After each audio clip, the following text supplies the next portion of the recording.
In the vicinity, suitcases are being quietly packed with essentials of olden days. Secrets of slaughter are flying from paper to paper, from house to house. And caravans are leaving ancestral names with their progressive ambitions for their motherland. It's 1990, I'm not born, and my mother is a recent bride. Someone peeks through the window, finger on their mouth, moaning for a house that'll fade like an old photograph for decades to come.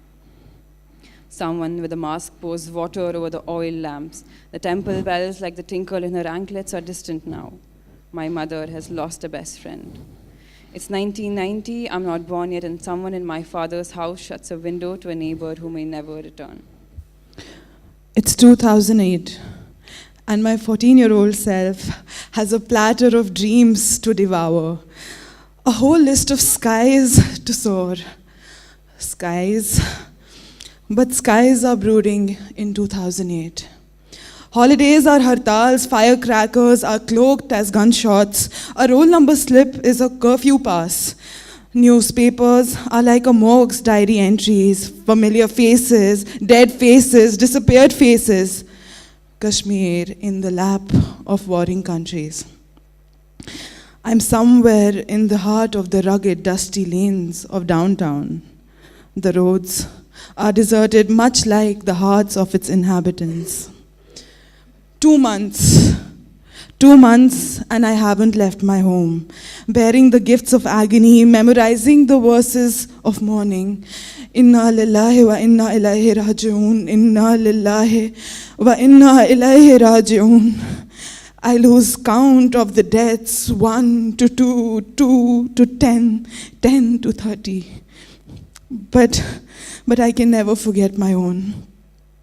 In the stream of Shopian, where they found Asia and Nilofar's body, they found my cold hands too, dissolved, endlessly filtering pieces of truth from pebbles. They plotted to cut off my curiosity, handless. I wandered away. In search of more truths, in more bodies, in more numbers of hours I slept, strangers with guns I met. It is 2008, and I lose the count again. It's 2005, and our school history roars of East Indian revolutions. We learn of swords that cut open the wombs of innocent mothers, of strong horses and strongest tribesmen, of lofty turbans and silken robes and their royal touch. But where was my history? I leaf through the dreams of my teachers, the teachers of their teachers, looking for the scent of my blood. I find indifference. My history hides between the lines of your history. My history weeps on empty pages, jumps out of the window, scatters blood on the streets. My book of history lives in the haunted libraries of the memories that my forefathers were forbidden to put on paper. It's 2015. Someone peeks through the window of my father's house, watches a man with a gun shoot a boy, dead. Someone drags his body indoors. My history finds a home for a night. 8 years later, I've changed cities and moved towns. It is 2016. And the newspapers promise peace on the streets. But 18 kilometers southeast of Anantnag, fate was unveiling its 6-month-long prophecy.